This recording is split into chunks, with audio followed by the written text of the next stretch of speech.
नमस्कार, Dayanand online classes में आपका फिर से स्वागत है। तो आज हम इस क्लास के अंदर कक्षा 10 का जो प्रश्नावली है 11.4 उसके बारे में पढ़ेंगे। इससे पहले वाले क्लास में हमने 11.3 तक पढ़ लिया है, आज हम 11.4 पढ़ेंगे। तो आप इससे पहले वाली क्लासेस ज़रूर देखें। उसमें हमने देखो पहले वाले क्लास में वैदिक गणित पूरी कर ली थी। वैदिक गणित के बाद में हमने दो चरों वाले रैखिक समीकरण, द्विघात समीकरण मतलब सेकंड प्रश्नावली, थर्ड प्रश्नावली कर ली थी। और फिर समांतर श्रेणी वो भी हमारे नेक्स्ट पीछे वाले क्लास में किया हुआ है। और अब हम 11वीं प्रश्नावली पढ़ रहे हैं समरूपता। तो समरूपता का हम क्या है कि 11.4 प्रश्नावली पढ़ेंगे। तो इस प्रश्नावली को पढ़ने से पहले मैं आपको है ना इसके बारे में समझाता हूँ। इस प्रश्नावली में आपके ना कुछ प्रमेय आएंगे, वो प्रमेय आपको यदि आ रहे हैं तो ये प्रश्नावली आपके ईजी हो जाएगी। तो इसके लिए मैं आपको बता रहा हूँ, आपका किताब का जो प्रमेय है पाठ्य पुस्तक का 11.9 प्रमेय है 11.9। तो प्रमेय 11.9 है कि दो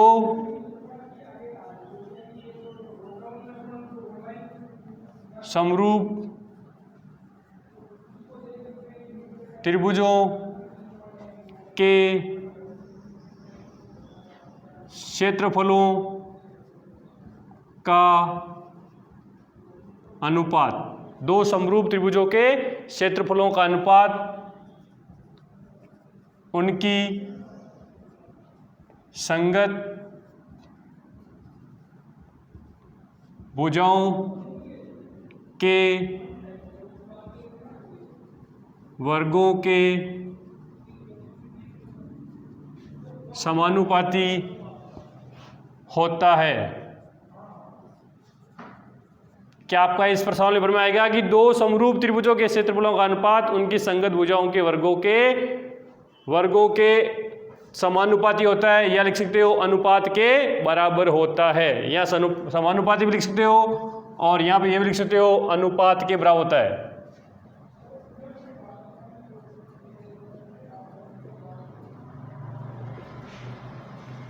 तो कह क्या रहा है इसमें, दो समरूप त्रिभुज। तो सबसे पहले आपको दो त्रिभुज लेने हैं और दोनों त्रिभुज समरूप है। जैसे त्रिभुज ए बी सी और ये त्रिभुज ले लिया आपने पी क्यू आर, ये दोनों त्रिभुज आपस में समरूप है, दिया हुआ आपको। तो आप अपना पहला पॉइंट जब इसको सॉल्व करोगे तब स्टार्ट लिखोगे दिया हुआ है। तो दिया है आप त्रिभुज ए बी सी समरूप है त्रिभुज पी क्यू आर कि ये दोनों त्रिभुज आपस में समरूप है। और अब आपको प्रूफ क्या करना है कि इनके क्षेत्रफलों का अनुपात, तो आप लिखोगे सिद्ध करना है। सिद्ध करना है, क्षेत्रफल को लिखते हैं हम एरिया ऑफ त्रिभुज ए बी सी बटा एरिया ऑफ त्रिभुज पी क्यू आर कि त्रिभुज के क्षेत्रफलों का अनुपात उनकी संगत भुजाओं के वर्गों के समानुपाती है। संगत भुजा, जैसे इसकी संगत भुजा आपने ले ली बी सी, तो इसकी कौन सी आएगी क्यू आर कि B C upon Q R इसका होल स्क्वायर बराबर A C upon P R का होल स्क्वायर, या कह सकते हो आप A B upon P Q का होल स्क्वायर। इसी में इनमें से किसी एक के होल स्क्वायर बराबर है तो तीनों के हो जाएगा कि संगत भुजाओं के वर्गों के समानुपाती होता है। अब हम इसमें रचना का पॉइंट लिखेंगे।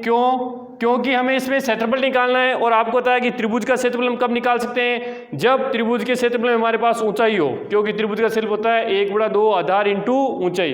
तो ऊंचाई हमारे पास इसके अंदर नहीं है, तो हम अपनी रचना के पॉइंट में लिखेंगे कि ए डी लंबवत बी सी व पी एम लंबवत क्यू आर खींचे। तो इस पे लंबवत आपको डी खींचना है और इस पे लंबवत आपको एम खींचना है। अब आपका नेक्स्ट पॉइंट उपपत्ति हल, यहां से आपका सोल्व चालू होता है कि आपको निकालना है क्या इनका। तो सबसे पहले आप देखोगे आपको निकालना है इनका क्षेत्रफल। तो आप निकालोगे एरिया ऑफ त्रिभुज ए बी सी बट्टा एरिया ऑफ त्रिभुज पी क्यू आर।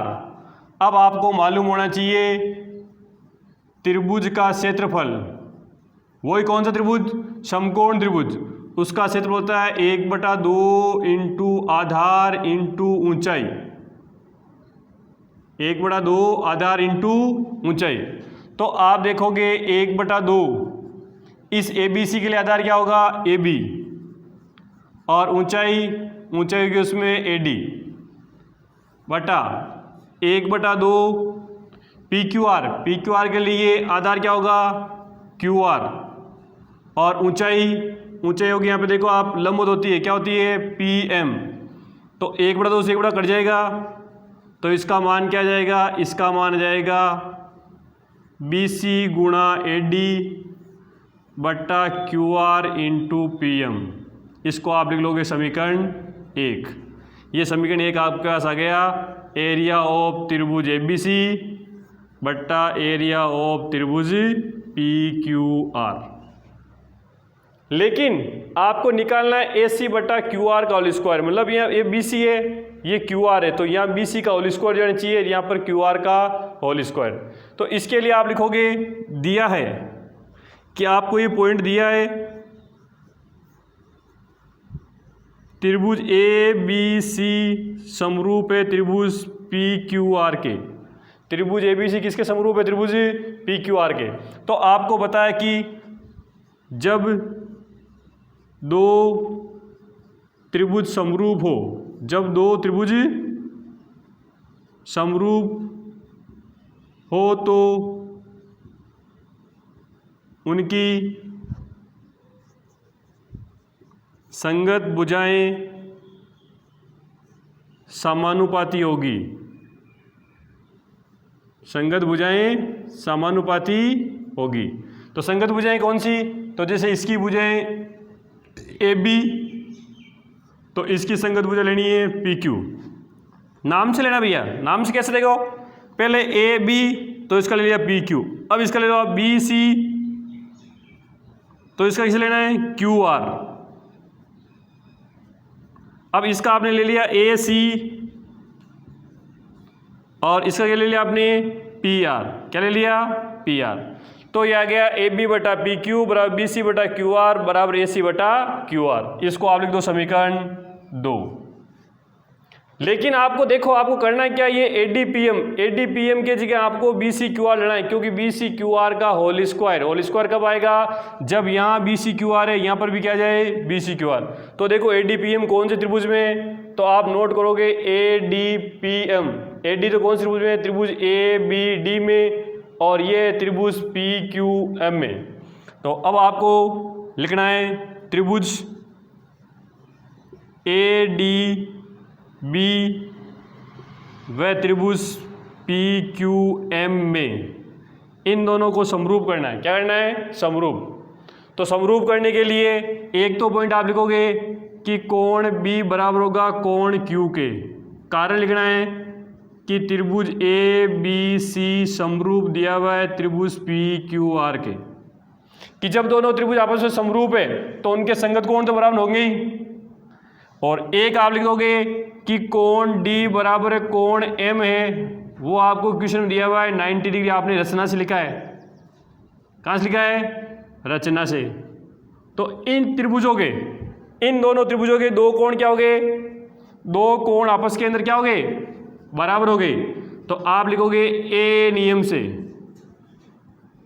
A नियम से त्रिभुज ABD समरूप है त्रिभुज PQM के, ABD समरूप है त्रिभुज PQM के।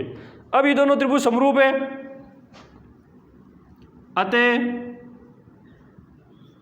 संगत भुजाएं समानुपाती होगी। संगत भुजा, जैसे इसकी संगत भुजा कौन सी होगी, नाम से देखो, देखें पहले लिख लो AB, तो इसकी कौन सी होगी PQ। अब इसकी संगत भुजा BD, तो इसकी नाम से देखो आगे QM। इसकी संगत भुजा कौन सी बची AD, और इसकी कौन सी है PM, इसको लिख लो समीकरण 3। अब आप समीकरण 2 और 3 से नोट करो। समीकरण 2 व समीकरण 3 से, समीकरण 2 व समीकरण 3 से। तो देखो 2 के अंदर क्या लिखा हुआ है, 2 में लिखा हुआ है ABPQ किसके बराबर है, BCQR के। और यहाँ क्या लिखा हुआ है, ABPQ किसके बराबर है, BDQM के। और यहाँ लिखा हुआ है ABPQ किसके इक्वल है, BCQR के।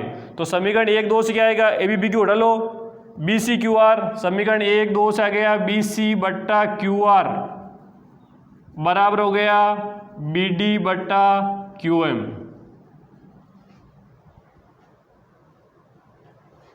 BC/QR BD/QM, या लिख सकते हो AD/PM, क्यों BD/PM है, और BD/PM इसके बराबर है AD/PM के।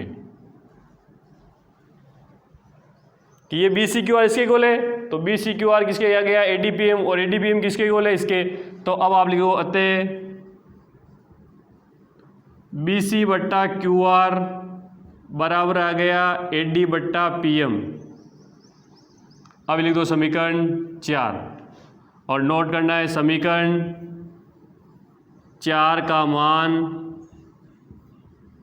समीकरण 1 में रखने पर, 1 में रखने पर। तो समीकरण 1 दिख रहा आपका, ये रहा समीकरण 1। क्या है, एरिया ऑफ ABC बट्टा एरिया ऑफ PQR बराबर क्या लिखा हुआ है, BC, एक बार तो कट गया, BCQR AD/PM। तो AD/PM की जगह क्या रख दोगे, BCQR। तो पहले यहाँ लिख दो BCQR, लिख दो आप BC/QR, गुणा का चिन्ह AD/PM में, ये रहा AD/PM लिखा हुआ ना AD/PM। तो इस AD/PM की जगह क्या लिख दोगे, BCQR। तो यहाँ आप लिख दोगे BC/QR। तो अब आप देखोगे यहाँ BC क्या हो जाएगा, BC का होल स्क्वायर, QR क्या हो जाएगा, QR का होल स्क्वायर। एरिया ऑफ त्रिभुज ABC बट्टा एरिया ऑफ त्रिभुज PQR। तो इससे क्या सिद्ध हो रहा है, ये इससे सिद्ध हो गया कि इन त्रिभुजों का क्षेत्रफल इनकी संगत भुजाओं के वर्गों के समानुपाती है। कि समरूप त्रिभुजों का, समरूप त्रिभुज से क्षेत्रफल उनकी संगत भुजाओं के वर्गों के समानुपाती है। तो समरूप त्रिभुज है ये, इनके क्षेत्रफल का अनुपात आ रहा है संगत भुजाओं के वर्गों के समानुपाती होगा। अब जैसे आपको दे दिया जाए कि ये 2 त्रिभुज है ABC और ये त्रिभुज है DEF, ठीक है। इसका क्षेत्रफल आपको दे दिया जाए 49 और इसका दे दिया जाए 121 सेंटीमीटर स्क्वायर और इसका भी सेंटीमीटर स्क्वायर, ठीक है। और इसकी भुजा जैसे ये BC भुजा आपको दे दी जाए 4 सेंटीमीटर, तो ये भुजा आपको निकालनी है, कह दिया जाए इसकी EF भुजा निकालो। तो किस प्रकार निकालोगे, तो इसके लिए आप लिखोगे कि ये दोनों, और साथ में दिया होगा कि त्रिभुज ABC समरूप है त्रिभुज DEF के। क्वेश्चन दिया हुआ है कि दोनों त्रिभुज आपस में क्या है, समरूप है, कि त्रिभुज ABC समरूप है त्रिभुज DEF के। और इसका क्षेत्रफल 49, इसका कितना 121, ये 4 और ये आपको ज्ञात करना है। तो आप लिखोगे समरूप त्रिभुजों का, यही लाइन कि समरूप त्रिभुजों के क्षेत्रफलों का अनुपात। तो क्षेत्रफल देखो आ रहा है 49 और इसका 121। संगत भुजाओं के, इसकी भुजा 4 दे दी, इसकी कितनी है x। संगत भुजाओं के वर्गों के समानुपाती होता है। तो 49 इसको इधर रूट में चलाएगा, तो 49 कितना होता है 7 का, और ये 11 का, बराबर 4/x। x निकालना है तो 7 × x 4 × 11, तो x बराबर 44/7। तो 44/7 निकालना x का मान जाएगा। तो इस प्रकार के इससे प्रश्न में पूछे जाते हैं कि 2 त्रिभुज दिए हुए हैं जिसमें दोनों में से किस, दोनों का क्षेत्रफल दे दिया या एक का क्षेत्रफल दे दिया, दोनों भुजाएं देकर एक का क्षेत्रफल पूछ सकता है, या दोनों का क्षेत्रफल देके एक भुजा दे दी दूसरे की भुजा आपसे पूछी जा सकती है। तो इस प्रमेय से आधारित ऐसे क्वेश्चन आते हैं। अब हम नेक्स्ट अगला प्रमेय लेते हैं।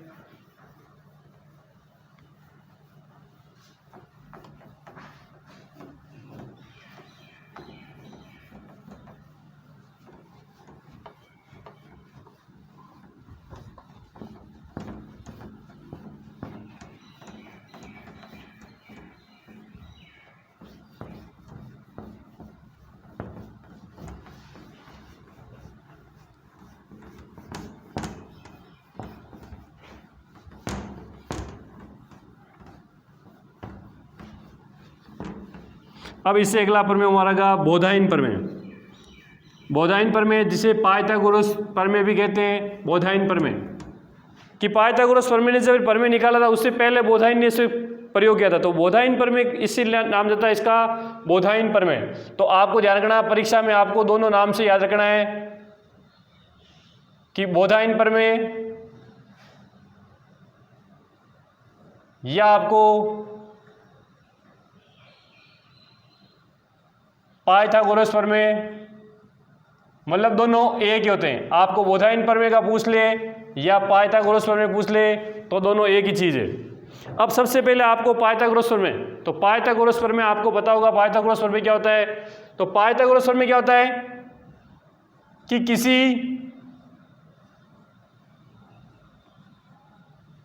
समकोण त्रिभुज में बड़ी भुजा अर्थात कोष्टक में लिख दिया मैंने कर्ण, बड़ी भुजा का वर्ग अन्य दो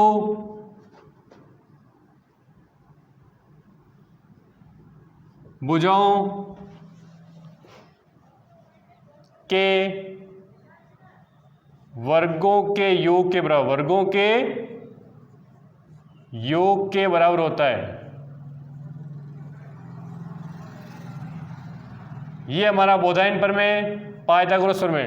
तो परीक्षा के अंदर शॉर्ट में इतना ही पूछ सकता है, बोधायन प्रमेय सोल्व कीजिए, या कह सकता है आपको पाइथागोरस प्रमेय सिद्ध कीजिए, या पूरा स्टेटमेंट लिख के दे सकता है कि किसी समकोण त्रिभुज में बड़ी भुजा अर्थात कर्ण का वर्ग, कर्ण का वर्ग अन्य दो मतलब शेष दो, अन्य दो मतलब शेष दो भुजाओं के वर्गों के योग के बराबर होता है। ये चीज आपको सिद्ध करनी है किससे, पाइथागोरस प्रमेय से।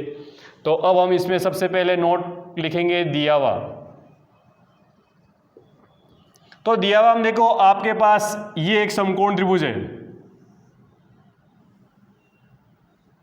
आप लिखोगे कि त्रिभुज ए बी सी समकोण त्रिभुज है जिसमें कोण भी 90 डिग्री है। दिया हुआ है त्रिभुज ए बी सी में कोण भी 90 डिग्री है। अब आपको सिद्ध क्या करना है, सिद्ध करना है इसके अंदर समकोण त्रिभुज में बड़ी भुजा अर्थात कर्ण का वर्ग। अब आपने छोटी क्लास में पढ़ा है कि समकोण त्रिभुज होता है, तो उस समकोण त्रिभुज के अंदर जो 90 डिग्री की भुजा होती है उसके सामने वाली भुजा को हम क्या कहते हैं, कर्ण। क्या कहते हैं, कर्ण, जिसे हाइपोटेनस बोल सकते हैं, कर्ण कहते हैं बड़ी भुजा का वर्ग। तो ये बड़ी भुजा का वर्ग कर्ण है, 90 के सामने वाली भुजा है, तो 90 के सामने वाली भुजा कर्ण क्या हो जाएगी, AC। तो पहले आप लिख लो कि कर्ण का स्क्वायर बराबर आधार का स्क्वायर प्लस लंब का स्क्वायर। तो कर्ण हमारे पास क्या आएगा प्रश्न के अंदर, कर्ण आएगा AC, आधार BC और लंब AB। तो हमें सिद्ध करना है AC का वर्ग बराबर BC का वर्ग प्लस AB का वर्ग कि समकोण त्रिभुज में बड़ी भुजा अर्थात कौन होती है, कर्ण, कर्ण का वर्ग शेष दो भुजाओं के वर्गों के बराबर होता है, शेष दो भुजाओं के वर्गों के बराबर होता है। तो अब हम इसमें रचना का पॉइंट लिखेंगे। रचना, अब रचना हमारी क्या होगी, रचना हमारी होगी कि इस B से, शीर्ष B से सम्मुख भुजा पर हम एक लंब डालेंगे BD। लिखोगे शीर्ष डी से भुजा AC पर लंब BD खींचा। आप ऐसे लिख सकते हो AC लंबवत BD। ये आपने लंब खींच लिया। लंब खींचने के बाद में आप इस चित्र को देखो, आपको इसमें त्रिभुज दिखाई दे रहे हैं। दो समकोण त्रिभुज है। कितने त्रिभुज है? दो तो ये और एक ये खुद है ABC, तो कितने हो गए? तीन समकोण त्रिभुज है। पहला तो त्रिभुज ABD BDC और तीसरा खुद है ABC। तो हमारे पास इसमें 3 समकोण त्रिभुज है। तो हम क्या करेंगे इस प्रश्न में कि 3 समकोण त्रिभुज है, जिसमें से 2 तो ये छोटे वाले और एक बड़ा वाला। तो हम इन दोनों छोटे वाले समकोण त्रिभुज को बड़े वाले समकोण त्रिभुज के साथ बारी बारी से समरूप करेंगे। क्या करेंगे? बारी बारी से समरूप करेंगे। पहले इस छोटे वाले समकोण त्रिभुज को इस बड़े वाले समकोण त्रिभुज के साथ समरूप करेंगे और फिर ये जो छोटा वाला समकोण त्रिभुज है इसको वापस बड़े वाले समकोण त्रिभुज के साथ क्या करना है? हमें समरूप करना है। तो जैसे हम स्टार्ट करने से पहले हम देते हैं बड़ा वाला त्रिभुज ले लिया हमने, त्रिभुज ABC। अब छोटा त्रिभुज में ले लो आप ADB। अब इन दोनों को समरूप करना है। तो समरूप करने के लिए भैया मैं आपको बताता हूँ, समरूप करने के लिए करना क्या होता है। तो समरूप करने के लिए कि जब भी 2 त्रिभुज समरूप करना है तो उनमें क्या आना चाहिए? उनका संगत कोण बराबर आ जाएंगे। यदि उनके संगत कोण बराबर आ गए तो वे दोनों त्रिभुज आपस में समरूप है। तीनों कोण बराबर कर सकते हो और 2 बराबर होते ही समरूप हो जाएगा। तो जैसे हम इसमें समरूप करते हैं, देखो आप देखो, बड़े त्रिभुज का कोण A और छोटे में भी A दोनों त्रिभुज हमारा है कि कोण A बराबर कोण A। आप लिखोगे कोण BAC बराबर BAD। दोनों B आ रहा है, इसको लिखना आपको उभयनिष्ठ कोण। क्या लिखना है? उभयनिष्ठ कोण, कि ये दोनों में काम आ रहा है। दूसरा आप लिखोगे कि कोण ABC, B इसमें 90 है और उसमें ADB 90 है, अर्थात 2 कोण बराबर हो गए। तो आप लिखोगे AA नियम से, AA नियम से त्रिभुज ABC समरूप है त्रिभुज ADB के, कि दोनों त्रिभुज आपस में क्या हो गए? समरूप है। अब आपको बताया जब 2 त्रिभुज समरूप हो, जब 2 त्रिभुज आपस में समरूप है तो या हो तो उनकी संगत भुजाएं समानुपाती होगी। संगत भुजाएं क्या होगी? समानुपाती होगी। अब इसकी संगत भुजा, तो संगत भुजा निकालने से इनके नाम से निकालना है, इसी से नाम से। नाम देखो इसका क्या है? ABC। तो पहले भुजा इसकी ले लो AB, तो इसकी लेनी है AD। अब इसकी भुजा ले लो आप BC, तो इसकी ले लो BD। अब इसकी भुजा आपने जैसे A और C ले ली, तो इसकी भुजा आपको लेनी है A और D AD AB। अब आप देखो ऐसी कौन सी 2 भुजाएं हैं जिनको क्रॉस गुणा करने पर भुजा का स्क्वायर आ रहा है? क्यों आपको सिद्ध करने में भुजा का स्क्वायर चाहिए? तो आप देखोगे यहाँ पर AB बट्टा AD और AC बट्टा AB, इन दोनों को लोगे तो इन दोनों का क्रॉस गुणा करोगे तब क्या आएगा? देखो, तो हम देखेंगे इन दोनों का क्रॉस गुणा करेंगे तब आएगा हमारे पास AB इंटू AB, और इधर हमारा रहेगा AC गुणा AD। तो हमारे पास आ जाएगा AB का स्क्वायर बराबर AC इंटू AD, और इसको हमने नोट कर लिया समीकरण 1। अब पहला काम तो हमारा गया, इस छोटे वाले त्रिभुज को बड़े वाले त्रिभुज के साथ हमने क्या दिया? समरूप। अब वापस इस बड़े वाले त्रिभुज को इस छोटे वाले त्रिभुज के साथ समरूप करेंगे। हम लिखेंगे त्रिभुज ABC व त्रिभुज ABC वे त्रिभुज BDC में, त्रिभुज BDC में सबसे पहले देखो आपको दिख रहा होगा ये कोण C दोनों में उभयनिष्ठ कोण आ रहा है। क्या आ रहा है? उभयनिष्ठ। तो आप लिखोगे कोण बी सी ए, ये तो बड़े वाले त्रिभुज में हो गया, और छोटे वाले त्रिभुज में बी सी डी, और ब्रैकेट में लिखना आपको उभयनिष्ठ अर्थात कॉमन कोण है, दोनों हमारा है। और एक चीज़ देखोगे कि ये इसमें D90 आ रहा है और इसमें B90 आ रहा है, तो लिखोगे कोण ए बी सी और इसमें बी डी सी, कारण लिख देना 90 डिग्री है। तो दोनों में एक एक कोण उभयनिष्ठ है, एक एक 90 डिग्री है ए नियम से।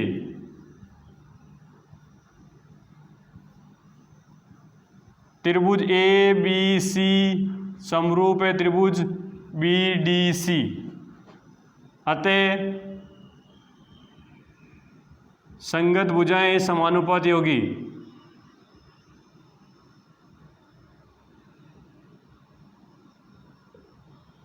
संगत भुजाएं समानुपाती होगी। तो संगत भुजाएं समानुपाती कैसे होगी? इसकी संगत भुजा ए बी और उसकी बी डी। अब इसकी लेनी है ए सी और उसकी डी सी, सॉरी इसकी लेनी है बी सी और उसकी डी सी। अब इसकी ए सी और उसकी बी सी। अब देखो यहाँ पर कौन सी दो भुजाओं को गुणा करने पर स्क्वायर आ रहा है, तो आप देखोगे इन दो भुजाओं को आपस में गुणा करने पर बी सी डी सी बराबर ए सी बी सी, तो इनका वज्र गुणा करो तो क्या आ जाएगा? बी सी स्क्वायर ए सी इंटू डी सी। ये आपके पास आ गई समीकरण 2। अब आप सिद्ध करना हम देखोगे कि आपको ए सी स्क्वायर और ए बी स्क्वायर चाहिए। क्या चाहिए? ए सी स्क्वायर और ए बी स्क्वायर। तो आप लिख दोगे समीकरण 1 प्लस समीकरण 2। समीकरण 1 व समीकरण 2 को जोड़ने पर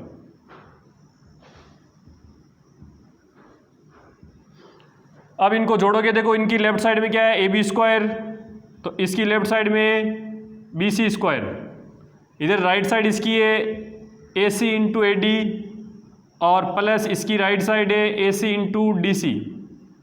अब आप यहाँ नोट करो ए सी दोनों में क्या आ रहा है? कॉमन आ रहा है, तो क्या आ रहा है? बीच में ए डी प्लस डी सी।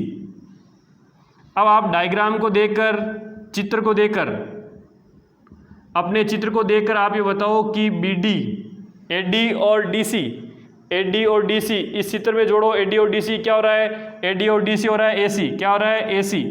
तो अब आप इसको क्या लिख सकते हो? ए सी इंटू ए सी स्क्वायर। तो ये आपके क्या हो गया कि कर्ण बड़ी भुजा का वर्ग अन्य दो भुजाओं के वर्गों के योग के बराबर हो गया।